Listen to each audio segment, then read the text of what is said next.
اللہ اکبر اللہ اکبر اللہ اکبر لبیک لبیک لبیک یا رسول اللہ صلی اللہ علیہ وسلم۔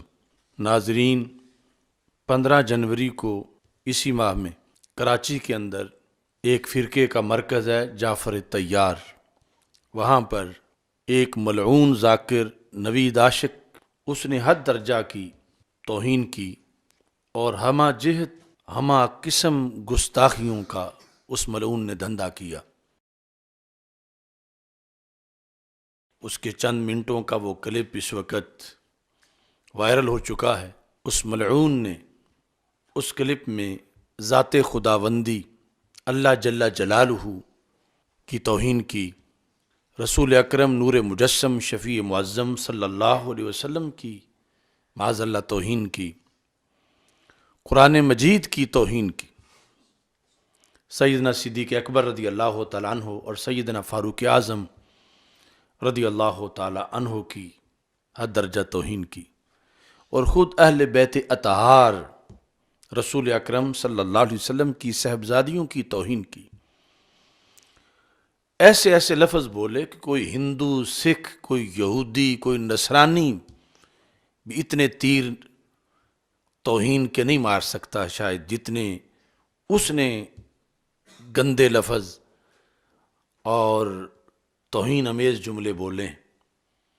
اور یہ سب کچھ کہیں وہ تنہائی میں نہیں کر رہا تھا، ایک سٹیج پر تھا، اور سٹیج پر مجلس وحدت مسلمین نامی تنظیم کی ساری مرکزی قیادت بیٹھی ہوئی تھی، تمام شیعہ لیڈر بیٹھے ہوئے تھے، اور سب بالاتفاق اس توہین میں شریک تھے۔ ہم حکومت سے یہ پوچھنا چاہتے ہیں، کہاں ہیں ادارے، کہاں ہے حکومت، کہاں ہے وہ ضابطہ اخلاق، کہاں ہے پیغام پاکستان؟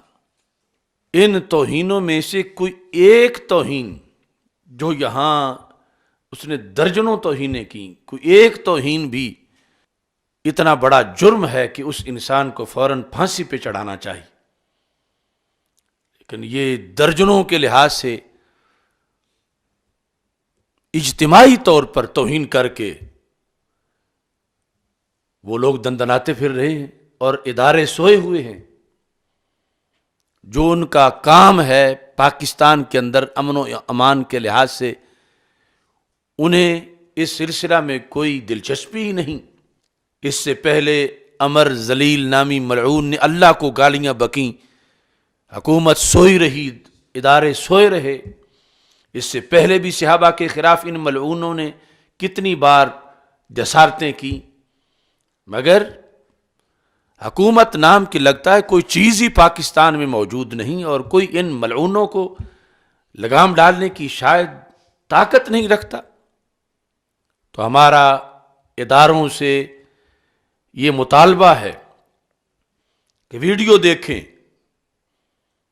اور ان ملعونوں کو کیفر کردار تک پہنچائیں، اور اہل سنت و جماعت کی کچھ شخصیات سے میں بصد ادب بڑے دکھ سے کہنا چاہتا ہوں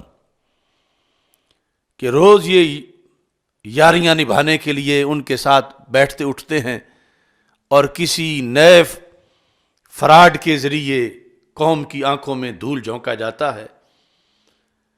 کبھی کوئی نام دیا جاتا ہے، کبھی کوئی نام دیا جاتا ہے، اور جواز تراشے جاتے ہیں کہ ہم اس لیے بیٹھے تھے کہ یہ کرنا تھا، وہ کرنا تھا۔ ابھی تم اگلے دن ایوارڈ لے کے فارغ ہوئے اور یہ تمہیں جواب مل رہا ہے۔ تقارب ادیان کا یہ طریقہ ہے؟ یہ جو کچھ سٹیج پہ یہ نوید عاشق ملعون بک رہا ہے، کیا یہ وحدت کی تقریریں ہیں؟ یہ ساتھ جو وحدت مسلمین نامی نام نہاد تنظیم کا سربراہ بیٹھا ہوا ہے، اسے شرم نہیں آئی کہ اسے روکتا؟ یہ سب کا ان کا یہ دین ہے، لا ولا الا بالبراء۔ ان سے کس چیز کی توقع کی جا سکتی ہے؟ یہاں کوئی یکجہتی کونسل کے نام سے ان کے ساتھ جفیاں ڈال رہا ہے، کوئی تقارب ادیان کی بنیاد پہ ان کے ساتھ یاریاں منا رہا ہے، اور اہل سنت کو دھوکہ دیتے ہیں کہ ہم نے ان سے یہ مطالبہ کیا، ہم یہ کر رہے ہیں۔ خاک تم نے مطالبہ کیا، یہ تمہیں تحفہ ملا ہے، اب ہمارا مطالبہ ہے تم سے کہ اگر ان کے ساتھ بیٹھے ہو تو اب انہیں پھانسی لگواؤ۔ اور یہ جو فراڈیے ہیں، وحدت کی تقریریں کر کے روزانہ عوام کی آنکھوں میں تم خواص سمیت دھول جھونکتے ہیں، ان سے پوچھو کہ یہ وحدت ہے تمہاری؟ یہ جملے جو سیدنا فاروق اعظم اور سیدنا صدیق اکبر رضی اللہ تعالیٰ عنہما کے خلاف بولے گئے، جو سرکار کی صاحبزادیوں کے خلاف بولے گئے، یہ کون برداشت کر سکتا؟ تو اس واسطے اہل سنت پہ یہ ایسی جو قیادت ہے رحم کرے، جو معتقدات اہل سنت کے ہیں، اگر کسی کو ان پر کوئی اعتراض ہے تو ہم جواب دینے کے لیے تیار ہیں کسی موضوع پر، لیکن ہم یہ جو تبرہ بازی ہے، پورے دین پر حملہ ہے، اسے کسی صورت بھی برداشت نہیں کر سکتے۔ مقتدر ادارے فوراً ان توہینوں کا، گستاخیوں کا نوٹس لیں اور ایسے ملعونوں سے زمین کو پاک کریں۔ وآخر دعوایا ان الحمد للہ رب العالمین۔